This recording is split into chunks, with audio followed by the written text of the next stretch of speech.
Good morning, everyone. Welcome to the Democratic Business Council of Northern Virginia Breakfast Series. Done a little bit differently right now, but we are so thrilled to have with us this morning Representative Abigail Spanberger. And Representative Spanberger has been a friend to so many of us on this call and has been a part of our breakfast series in the past. But I'm going to go ahead and do a little brief introduction bio. For those of us joining this morning that may not have had the opportunity to meet Representative Spanberger. Representative Spanberger represents Virginia's 7th Congressional District, which is made up of 10 counties throughout central Virginia. She has had a long career in public service, first serving as a federal agent with the U.S. Postal Inspection Service, investigating money laundering and narcotics, and then went on to serve as a case officer in the CIA. In the U.S. House of Representatives, she serves on the Agricultural Committee and the Committee on Foreign Affairs. Representative Spanberger grew up in Henrico County. She's a UVA graduate, and she lives in Glen Allen with her husband, Adam, and their 3 children. Representative Spanberger, thank you so much for being with us this morning. It's good to see you, Lindsay. Thank you so much for having me. And to everybody on the call, I appreciate the opportunity to come back and meet with the council. I was there for a lovely breakfast quite a number of months back where there were tremendous gusts of wind for anyone who was there and remembers that particular morning. So I appreciate the welcome and the invitation to come back and join you all again. Well, great. I have to say, on a personal note, while you're a dear, dear friend, we are also Emerge sisters. So I am so excited to always call you Representative Spanberger when we're together. It's very exciting. And I just want to remind everyone joining us this morning, in the Q&A box at the bottom of your screen, please submit your questions because Representative Spanberger will be taking questions live from everyone participating this morning. So at the bottom of your screen, the Q&A icon, please feel free to type your questions in there. And I know Congresswoman Spanberger will answer them. And we've had a few questions come in. So I'll start with those as our Q&A box starts to fill up. But one thing in particular, since you met with our group last, we are now in a full global pandemic. We also are in an important time in our country here as we see people from all generations, people of all color, religious backgrounds come together in our streets, not just in the big cities like Washington, D.C., but they're coming together in small towns and communities all over our country, demanding justice. Can you speak to that? Absolutely. And thank you, Lindsay, for starting with this question and with this topic. And to your point about where we have seen people, I represent the 7th District of Virginia. It's a long, skinny district that goes from Culpeper down to the suburbs of Richmond and Henrico and Chesterfield, and then further south to Nottoway County, 10 counties in total. And across our district over the past 2 weeks, we have seen marches and rallies and events in places where I've never seen marches and rallies and events, and people are using their voices and actively speaking out against racism, against police brutality, and engaging in a discussion on how to fix our system.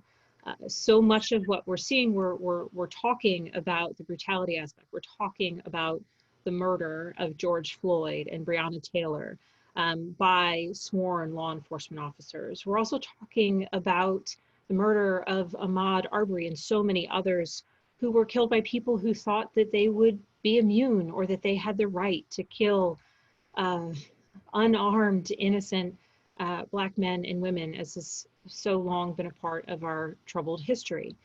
But I think this time is a real pivot point in our society and in our community, where we are looking at the reality of policing and the engagement of Black men and Black women and people of color with our police departments across the country, and particularly in some of the cases where we've seen deaths in police custody, but we're also expanding that conversation to the incredibly important elements of where we find structural and systemic racism within our communities. You know, engagement with police and with the criminal justice system doesn't begin in adulthood for so many within the African American community. It begins in preschool. It begins with disproportionate rates of suspension for young Black boys in school compared to their white peers. It begins in issues of mental health. It begins with issues of substance use and disorders and addiction, and the way we, in many ways, criminalize the challenges that so many in our community face.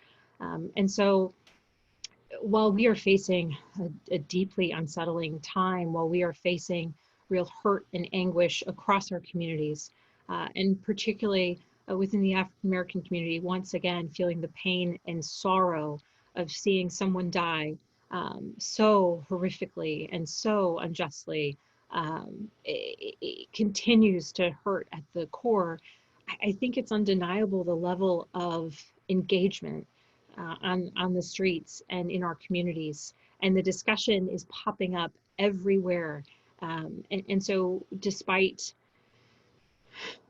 the circumstances and the heartache that so many are feeling across our country, I also feel a little bit of hope, because I think the conversation at this point is one that is undeniable and will not stop. We're on, I guess, day 16 or 17 of events, of rallies and of marches. And I think we're in a time of real movement, and we have to sustain it, and we have to continue going towards progress. And from my position as a legislator, that means policy changes.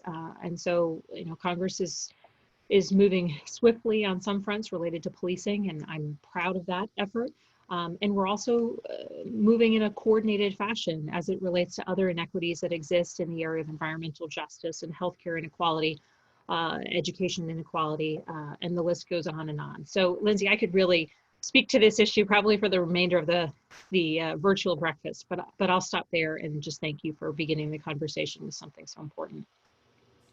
Absolutely. And I think, you know, as I'm watching the Q&A flood in at this time, one question that keeps coming up over and over in the Q&A box is, what else can we do?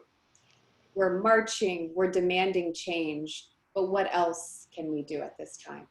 So, and I'm going to speak to this as assuming the people asking this are individuals. The structural and the societal inequities that exist in our system exist in housing policy, in healthcare policy, in education policy, in food security policy, in environmental policy, and the list goes on and on.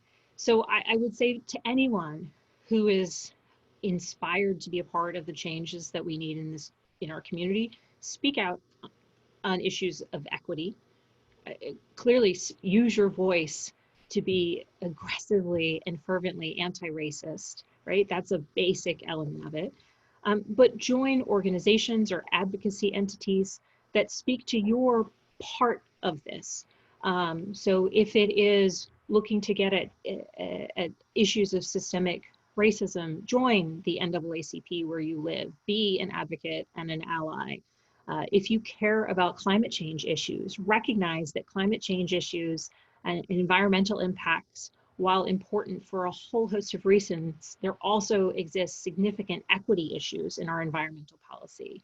The number of African Americans who are impacted, and I'll use the example of environmental waste. So the percentage of individuals who live within, I think, the less than 2 miles from an environmental toxic waste site, more than 50% of them happen to be African American. And I use the word happen to be completely incorrectly, because this is entirely intentional. This gets back to that issue of systemic kind of injustices that are put upon people and communities.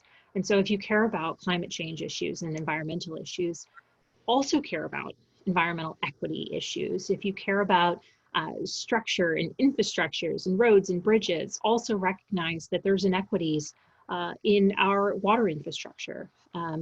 The rates of African American children, Black children who are exposed to lead is about 13% of all Black children have been exposed to lead, according to data that's about 5 years old, whereas about 2% of white children have been. This is a housing policy issue. This is an infrastructure and water infrastructure issue. So, what we can do is we can recognize where, the policies that you care about, there are likely justice and equity issues related to them, and add on to the things that you care about, those inequities. Because when we're achieving infrastructure priorities that do have an equity lens on them, we are achieving progress for everyone. When we care about healthcare policy with an equity lens on it, we are achieving progress for everyone. And then I think for those who have children or young people in their life, make sure that they recognize that they have a voice too, that it starts at a young age, how we view people, how we perceive people. And so those are the kind of the societal community-based things that I would suggest that I think we can do. But beyond that, if you want to advocate for policy, write to people like me, write to your legislators, make sure that we know what you expect of us. And if you have someone in elected office where you live who's not responding to the priorities that are important, make sure you vote on those issues and get your friends and your neighbors to do the same. And also recognize that, your vote matters, encouraging people to vote, because the larger the vote, the bigger the mandate, the more that speaks to what our priorities are, should be as a community and as a society. And I think sometimes I've heard this along the campaign trail, people will think that their vote doesn't matter, it's just one vote. Now here in Virginia, we have literally seen elections lost over one vote, literally one vote. But more than that, one vote in isolation may not, in most cases, be the difference of an election. But if more people have that same mentality, we have now lost a chorus of voices that could be discussing particular issues that are important. And so I would say, it's the opposite of that. It is that one vote joining with so many other votes and voices that create a real chorus for the sorts of change and progress we should be seeing in our communities. Well, I'm glad you touched a little bit on what children can do, because one of the questions from Elizabeth is, how can you provide suggestions and ideas for elementary age school children to make a difference on race equality, even as early as this summer?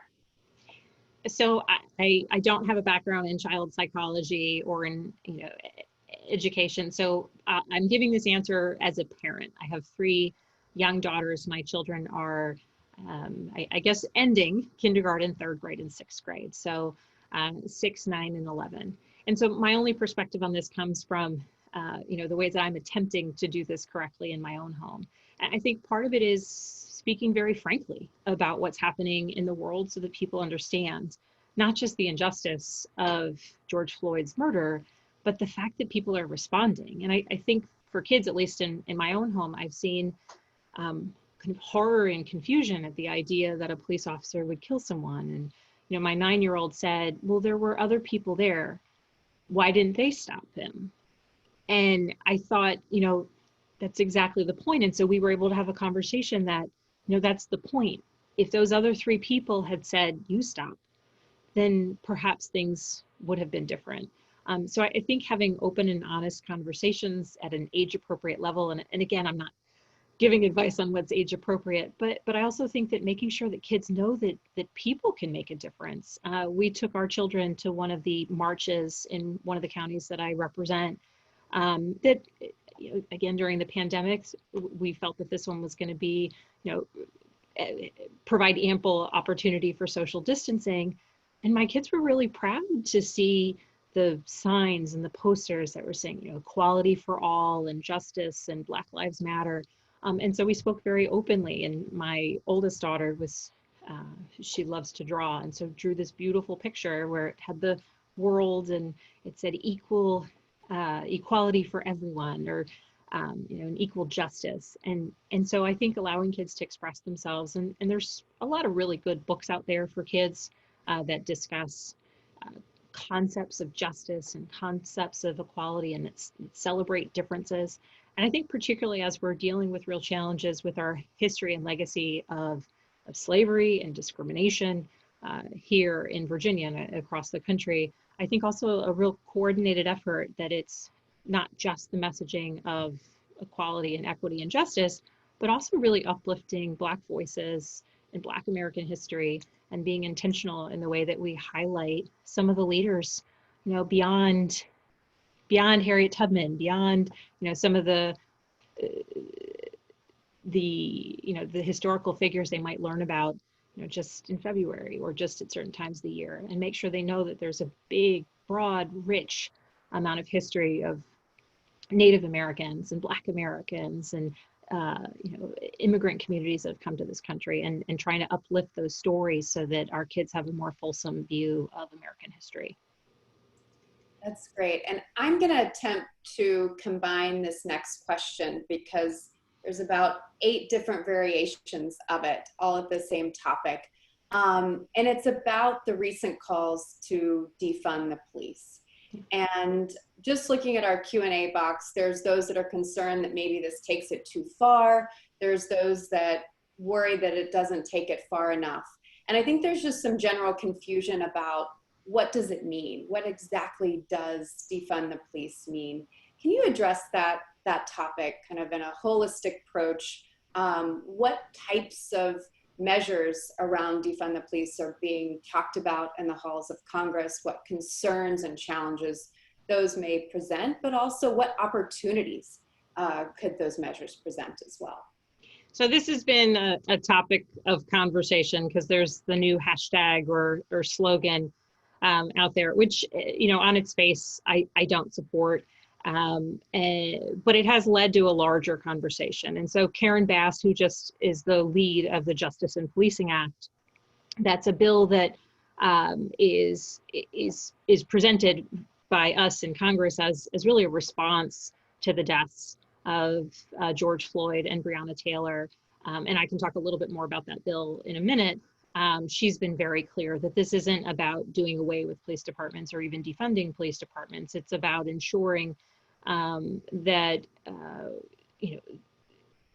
there is ample training on racial bias, that we are demilitarizing to some degree our police departments, putting the focus back on community, putting the focus on protecting and serving, and making real changes, banning things like chokeholds and no-knock warrants, which, as the data show, lead to death or violence at heightened levels. And so I think part of this larger discussion is the fact that we are not investing enough in our schools. We are not investing enough in mental health. We are not investing enough in substance use disorders and addiction treatment. And so frequently we call upon the police, and I've heard this in conversations with local law enforcement in the communities that I represent, where they are the ones who are called when there's a time of crisis. And there's a time of crisis because someone is overdosed or someone who with a known mental illness is at a point of emergency. And we're calling on the police to come in and deal with circumstances that frankly would be better dealt with much earlier. Providing mental health services, addressing addiction as an illness and not a criminal state of being. And so I think what I've heard from those who do like this particular hashtag is that it isn't necessarily just about taking money away from one group, in this case, the police, but it's in fact about making investments in other elements of our community and society. And that I think is part of the larger conversation that all of us are having, whether we ascribe to a particular hashtag or not. It's that we need to be looking at, this is my opinion, we need to be looking at the investments we are making in our community. And the trajectory that a child goes through from the point in time when they are in preschool, elementary school on through, and then out of high school and potentially into the workforce or into the criminal justice system, there are clear trajectories that begin at the point in time when kids are facing disciplinary action in schools. There are equity issues that exist in that.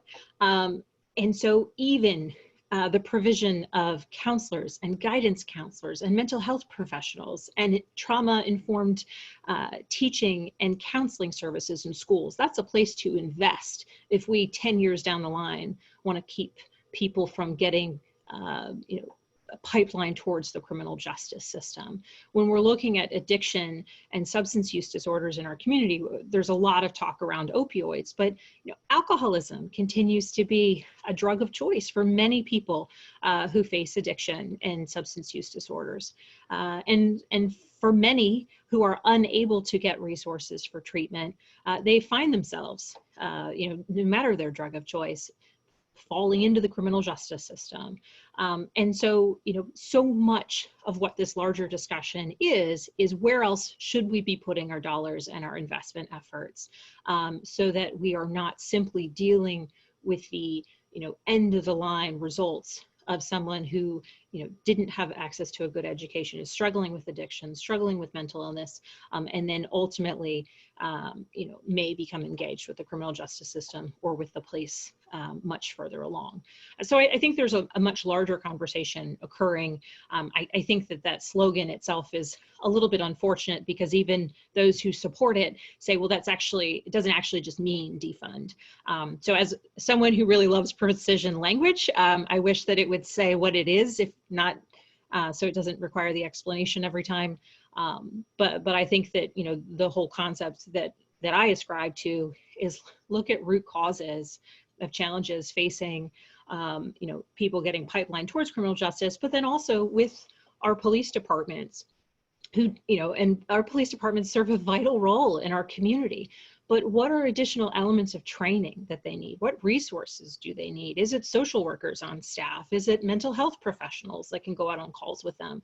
These are the questions that I think we should be asking and attempting to answer, and then putting policy changes in place that will address where we are at this time and ensure that we're making the correct choices related to policing. And I'll just say one last thing, but the Obama administration put out the report on 21st century policing, and that was a report put together by a task force, including chiefs of police and researchers, and Brian Stevenson, who started the Equal Justice Initiative.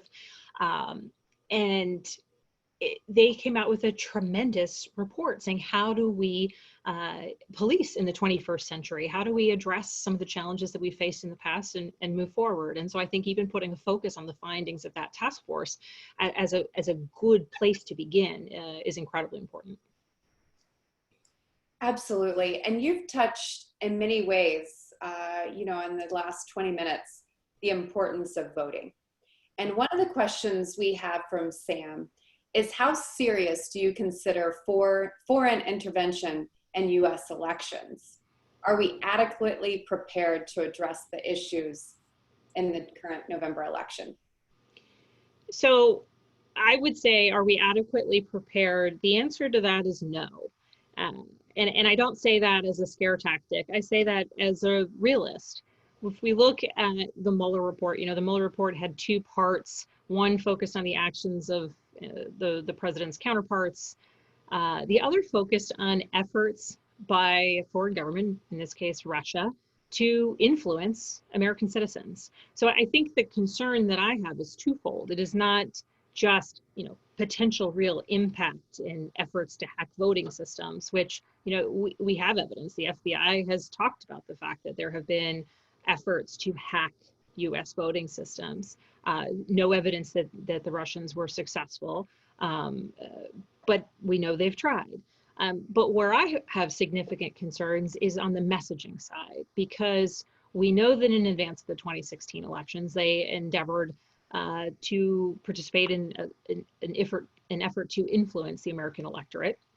We know that they led efforts to start marches or protests.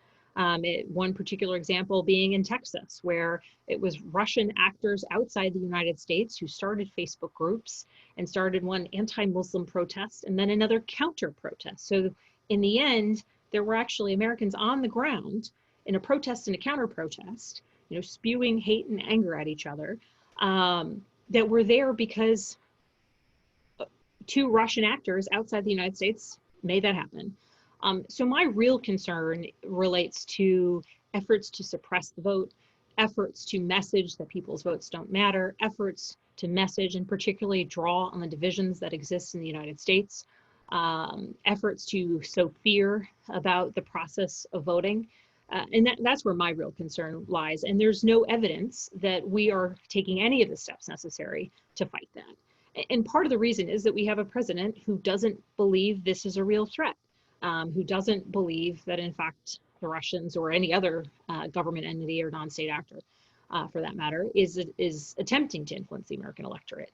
But we know it's happening. It continues to happen. And we need to fight it. We need to aggressively acknowledge it. And frankly, I don't understand why we are not at a place where the mere idea that a foreign government would try and come in and influence the American people and attack our elections essentially isn't a rallying cry for all Americans, regardless of political party, for us to say, you stay out. Like, we will have our fights at home and we will debate our policy and we will beat up on each other, but that is for us to do. And your attack and assault on our democracy is something we rebuke regardless of political ideology. But we haven't seen that to any major degree. So what we're going to have to do to combat that is, among other things, verify the sources of information that we're getting, be critical thinkers in the way that we, respond to things that sound outrageous. And frankly, at this time in history, many of the things that sound outrageous are indeed true, but we should be verifying them. We shouldn't allow anyone to dissuade us or those in our circle or network of influence to think that our vote doesn't matter. And we should make proactive steps to ensuring that we can vote in November, that we can exercise that right. And that includes educating people on how to vote absentee, either by mail or in person, as is possible throughout the Commonwealth of Virginia. And just to be vigilant, because there are foreign actors, there are those who thrive on the chaos that they wish to create here in the United States. And we have to reject it wholeheartedly and aggressively.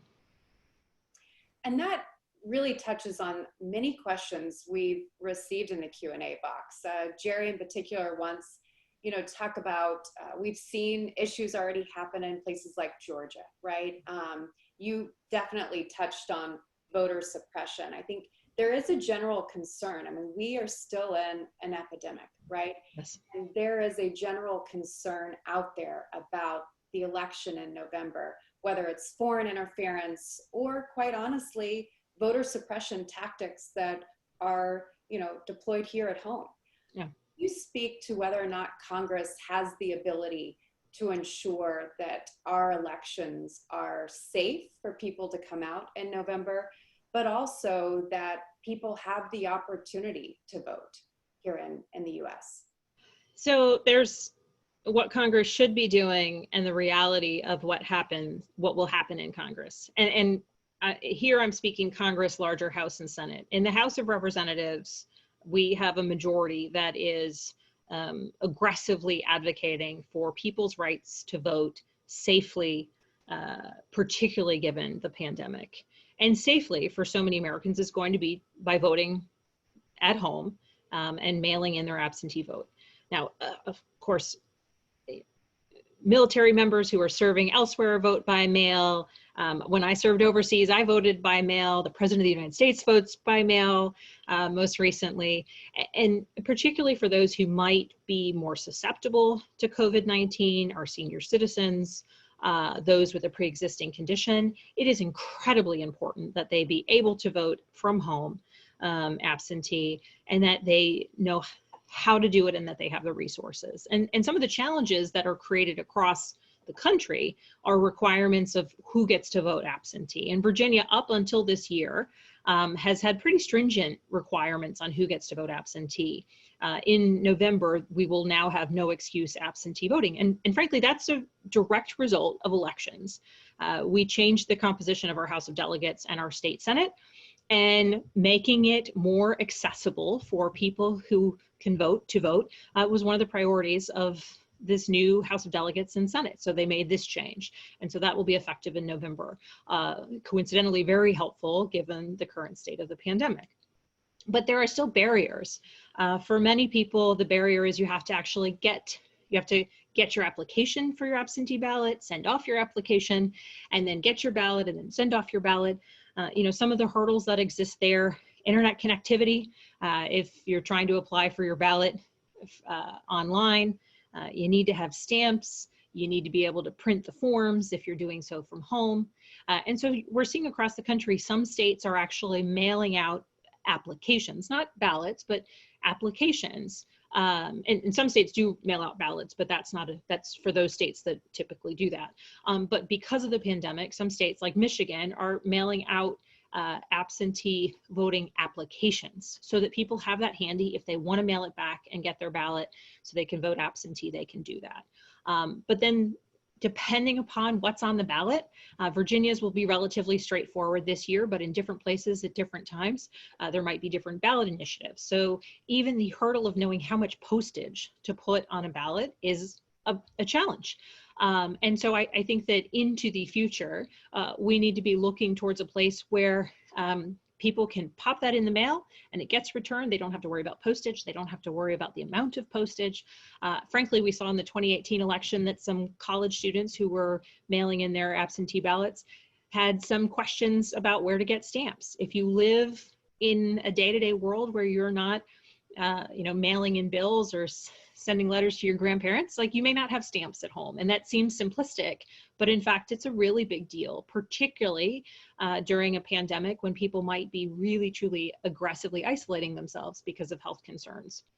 So what Congress can be doing, the House of Representatives has been pretty forward-leaning on how we should be endeavoring to help states that want to make it more straightforward. I won't even say easier, more straightforward for their citizens to vote absentee from the safety and security of their home. The current composition of the Senate does not seem to be inclined to participate in that endeavor with us. And frankly, at this point, the election is now 5 months away. We see the president continues to attack the Postal Service, attack the process of voting by mail, even though he does it himself. And so I don't also think that when it comes to actually signing anything into law, the president will be particularly forward-leaning on ensuring the right and the ability of every eligible voter to exercise his or her right. So that's where the leadership really falls to the states, and the states have to take the lead on this. I mean, it is states that run elections in the first place, but to advocate for and legislate for things like no excuse absentee voting, that falls to the state legislators.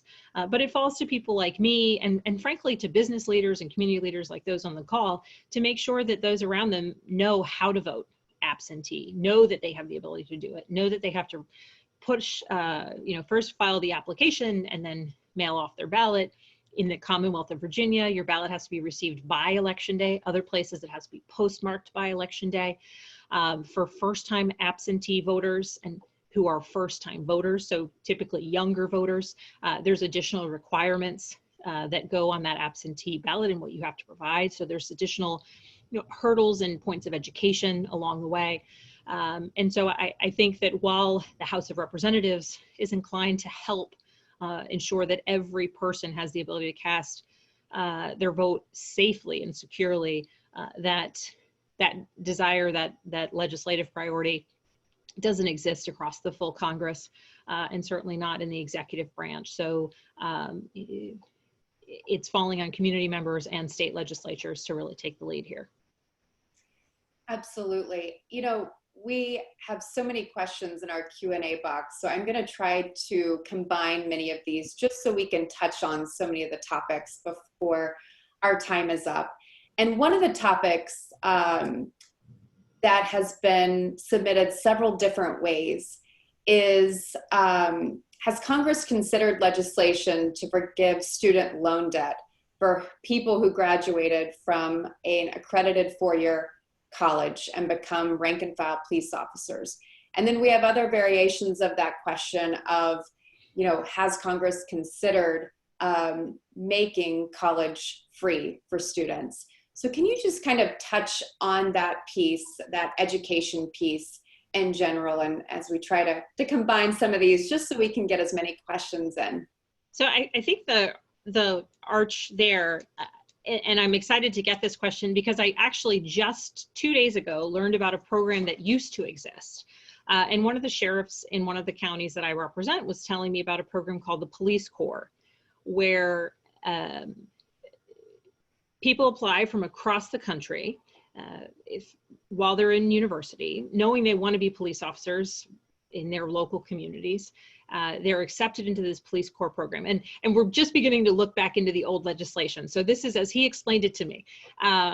And they then attend a consolidated academy. He remembered it being 24 weeks, where they're trained on tactics, police tactics, and across the board, a professionalized sort of consolidated training effort. They go home. In many cases, they went through some training in their localities, but then they received tuition reimbursement for a percentage of the time that they had been in school for their 4-year degree. He remembered it being about 2 years worth of tuition.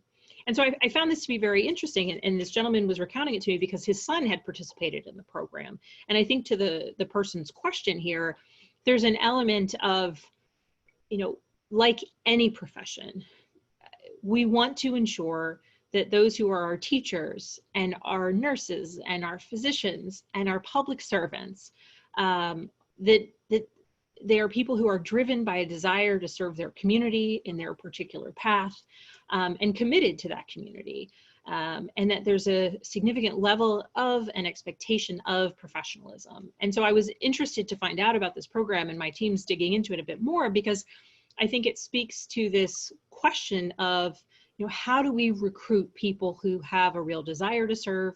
How do we incentivize people with a real desire to serve to pursue policing as a path? And some of it might potentially be in tuition reimbursement.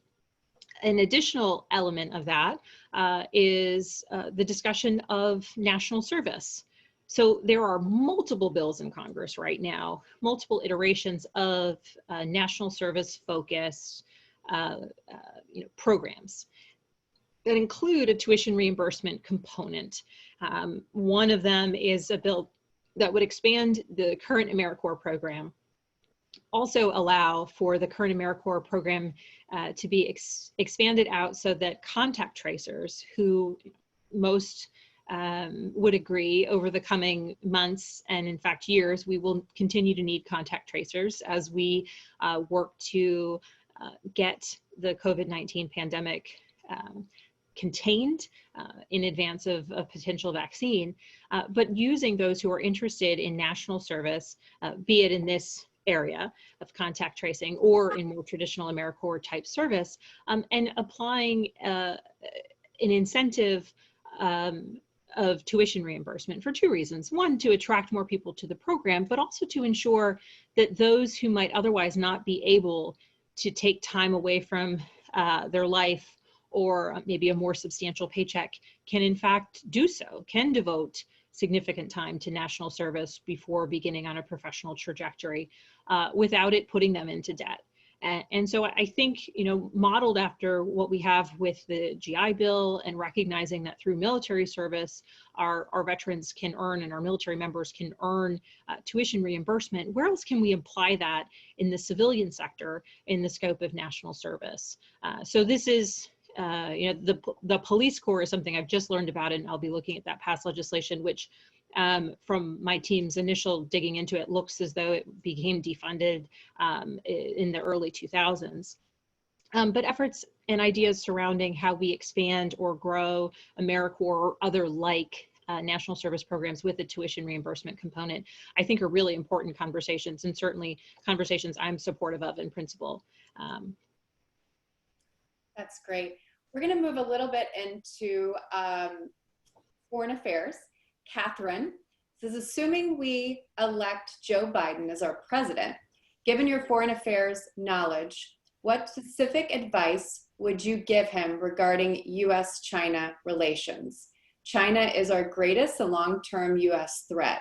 How should we manage that challenge?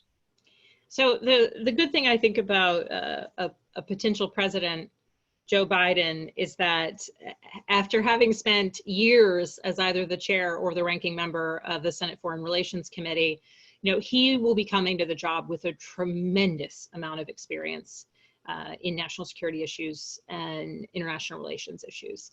And with essentially an entire professional career worth of advisors at his beck and call. So, if I had the opportunity to speak to President Biden about the national security issues related to China, or what our first step should be, I think the biggest priority for the United States is to not use our national security as a partisan punching bag. And what I mean by that is, as it relates to China, we have always had a challenged relationship with China. As the questioner mentioned, they're a national security threat to the United States. We have long had a challenged relationship with China. Throughout Africa and now Latin America, China is pursuing its Road and Belts initiative that is expanding its influence in places where the United States might have begun walking away from a position of kind of leadership or global engagement. But there are certain things about China that we know to be true. China has a different economy than ours, a different type of government. We know that we should not expect a full scope of reliable information from the Chinese government. It's widely known that even something as simple as the Chinese GDP is not provided factually year to year. So what we're seeing as it relates to COVID-19 and the current administration's efforts to act surprised that the Chinese government didn't provide us with information related to the potential for a pandemic or what they were seeing on the ground, it should have surprised no one. And so now we see the real politicization of our relationship with China that is being used for domestic purposes as a bit of a punching bag, but in no way helping to keep the United States safe from potential future pandemic related threats, to keep us safe from an economic stability standpoint, to protect our national security priorities, or to even ensure that we're not ceding ground to China. Withdrawing from the WHO, for example, because we said China has too much influence. Well, that's one of the most ridiculous justifications that one could imagine, because if you think someone has too much influence over an organization, you don't walk away from the organization and essentially give them almost all the influence. You stand your ground and you make your position known. And I think that the United States as a global leader has the ability and the responsibility to demand more of the WHO, to that they are consistently on the path towards better information, better research, better coordination. But the answer isn't to just walk away and cede that ground to China. And so I think when President Biden comes in, the goal for him will have to be to determine what is our new normal with China. How do we mitigate and plan for some of the real threats that this other country poses, recognizing they're also the largest foreign holder of US debt. So there's some real challenges here. But the answer isn't to just make them the punching bag when it's appropriate for domestic politics, never appropriate, but when it's useful for domestic politics, but endeavor to create within the parameters of the facts, which is they're not always going to be forthright. They have different priorities. Their trajectory in where they choose to be requires a degradation of the United States on the global stage, like recognizing all of these factors to be true, or at least factors we should plan for. Then we have to create a new normal with diplomatic relationships with the Chinese government and a strong element of trust but verify, where we strongly put our feet on the ground and say, we are the United States, this is who we are, this is what we're advocating for. And we come into our negotiations or discussions with the Chinese, recognizing the real challenges and or threats that they pose. Absolutely. And we just have, about 6 or 7 more minutes. So I'm going to try to get 2 more questions in. I'll try to be a little bit briefer, which... That's okay. No, this is fantastic. I'm going to combine both George and Chris's question on the environment and give the last question to Delegate Mark Keem, who submitted a question here. But here's first Chris and George. And I'm going to read from Chris's because they're very similar. It says, during the pandemic and the equal justice demonstrations, we have seen efforts to achieve solidarity and fairness in addressing threats to the safety and health of groups within our nation.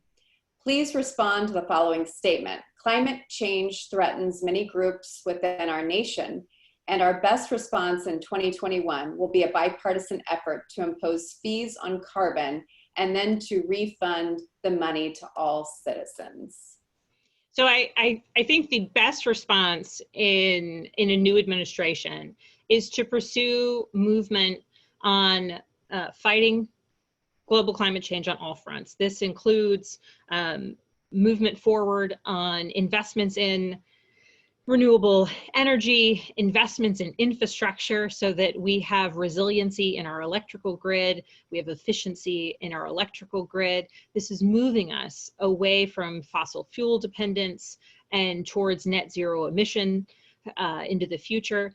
When we're talking about larger issues of environmental justice, I think I mentioned a little bit earlier some of the stats related to environmental waste. But those who live near industrial facilities are 66% more likely to be hospitalized for asthma. And they are also 13% more likely to be people of color. So when we're looking at these issues of environmental justice, we have to recognize the disparate impact on minority communities, Black communities, communities of color. But we need to solve for the larger challenge, right? Because in solving for the larger challenge, the issue on the environmental justice side of it is this disparate impact. But I think many would argue that we shouldn't have anybody in our community who's suffering from asthma-related hospitalization and a disproportionate impact because of where they live. When we're looking at lead poisoning within various different communities, it is over 11% for Black children and right at 2.3% for white children, about 5% for Latin or Hispanic children. So this is an issue of not just water quality, but also larger infrastructure. I serve as the chair of the Conservation and Forestry Subcommittee. And so we've been doing a lot of work on the future of infrastructure and construction. So when we're talking about how do we focus on, well, let me stop. So Congress is always talking about infrastructure, and I think we're actually going to make progress on infrastructure. So roads and bridges and internet, I throw the internet in there. But when we're building those things, we're going to need concrete. So what about the nanocellulose technologies, for example, where we can take cellulose products from the floor of the forest, like basically essentially debris, use that in making a stronger concrete that is, about 20% more stronger. So you need about 20% less. So you're not only using what would otherwise be waste products from the forest floor, small brush that would otherwise have to be, from a forest management standpoint, taken out of the forest. You've now made concrete that's stronger. You've now required 20% less of it, which means, the components and the process of making cement, has a positive impact from an environmental standpoint.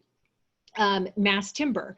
So mass timber, the process of creating mass timber, you actually have carbon capture there. And so we're building buildings where we're capturing carbon in the process. So setting goals where we are, long-term encouraging, and maybe that's through tax incentives or a whole host of methods, either at the local, state, or federal level, where we are encouraging people and businesses to make investments in newer technologies that we know are better for the environment. Public transportation and efforts to encourage and incentivize public transportation and railways as a way to connect communities. There are economic priorities at play here as well, but the benefit also exists in terms of what it means for our environment and our impact on global climate change. So I don't think that there is one set way to address global climate change. And I think that the most aggressive and productive way of pursuing this real challenge is layering efforts. And for those who are interested in infrastructure, make sure they put a green or a conservation lens on that. For those who are interested in agriculture policy, and I serve on the Agriculture Committee, you know, recognizing some of the great work that's happening at farms across the country in the use of cover crops and carbon capture and sequestration based on land management practices. You know, that's an area where the more people who get engaged and recognize the real environmental benefits, but also the benefits for farmers and producers from an, you know, an economic standpoint and a cost and output standpoint, you know, I think looking at all of the different places where we can make a real impact on the negative ramifications of climate change and fight climate change. I think, you know, all of those different bucketed areas, if we can have people passionate in each of those realms, I think that's how we make real significant change. Absolutely. And our final question, as I said before, is from Delegate Markey. In November, we're going to have federal candidates on the ballot, but we're also going to have a constitutional amendment on redistricting that passed narrowly in the House of Delegates, with most Democrats opposing. Does Congresswoman Spanberger have an opinion on that amendment, since it will impact congressional districts? So my opinion on this is that Congress members shouldn't have any sort of buy-in on congressional districts. I want no part, no discussion related to who I think I should represent. And I think that so much of the problem that exists in Congress or in our local or in our state legislatures is related to gerrymandering. The problem of gerrymandering is real. And you know, the joke that I've made about my district is, I don't know that my district's gerrymandering, but it's pretty much the result of everyone else's gerrymander. And so I have this long district that I love and I think is a great district. But if you look at it on a map, you know, I have different types of communities. I've got counties that are split. You know, example, I have Henrico County and Chesterfield County, which are my largest population buckets. You know, I have the western half of them stretching around Richmond City, literally wrapping around Richmond City. And Congressman McEachin has the eastern half and then Richmond City. So it's sort of like a key shape aspect of my district. And what happens when we do have gerrymandered districts, and what I've witnessed in Congress, is when you have folks who are from a D+20 district or an R+20 district, so, you know, the estimated numbers by which someone of either party would win, it becomes very, very difficult to find some level of commonality. You have people who, when they say, you know, my district wants X, they may be speaking the whole truth, but the reality is their district is in no way reflective of the United States. And that's the same for somebody who's got a D+30 district or an R+30 district. And so there's really no motivation for them to come to the table. Now, some do, there's always exceptions to that. But even when working in the priorities of their constituency, they are only hearing one element and you know, one element of a larger conversation. I think across the board, you know, if we have districts that are compact and contiguous and keeping communities together, there are going to be places where, you know, just by virtue of geography, that there will still be D+20 districts and R+20 districts. But I think we will all be better served when all of our districts are a bit more competitive. You know, I look at what it means to serve, and I serve in an R+6 district, and I'm a Democrat. What it means to serve a constituency that's not naturally inclined to necessarily vote for me. And it requires a lot of work. It requires a lot of time getting out there, listening to people. It requires explaining things that are real priorities for me, and typically Democratic priorities, environmental, you know, climate change and environmental policy, environmental justice, healthcare, protecting pre-existing conditions, all, you know, some of the lowering the cost of prescription drugs, voting rights, you know, advocating for equality and equity, and, you know, all of these things that are at times are seen more as Democratic priorities. But I have the requirement of my job to sit down across the table from someone who either didn't vote for me or isn't predisposed to agree with me from an ideological standpoint, and tell them why this matters. You know, global climate change is a threat to our country and our world. But you know what? If I have to make an argument about why it's also an economic threat that we not combat it, why it's also a national security threat, I will do that. And that's part of the larger conversation, that when we exist and live in districts that are a little bit more representative of the United States, and the diversity of ideas and ideologies that exist there, I think we're all better served by it. You know, and then even looking at my own community, the counties that I share with Congressman McEachin, you know, it becomes a real challenge at times, and one that I adore, because Congressman McEachin is a wonderful colleague. But, you know, at times recognizing that we are, you know, engaging with the same constituents, and they, you know, they think I'm the representative, they think he's their representative, and it's like a little squiggly line in one portion of the county, and having to sort of call that out. So, you know, there's no magic answer for how we fix our districting, but I think what's very important is that politicians who have a stake in what their district looks like or votes like should have no role in it. And however it is that we can get further away from the threat of gerrymandering, politically motivated gerrymandering or racially motivated gerrymandering, the better.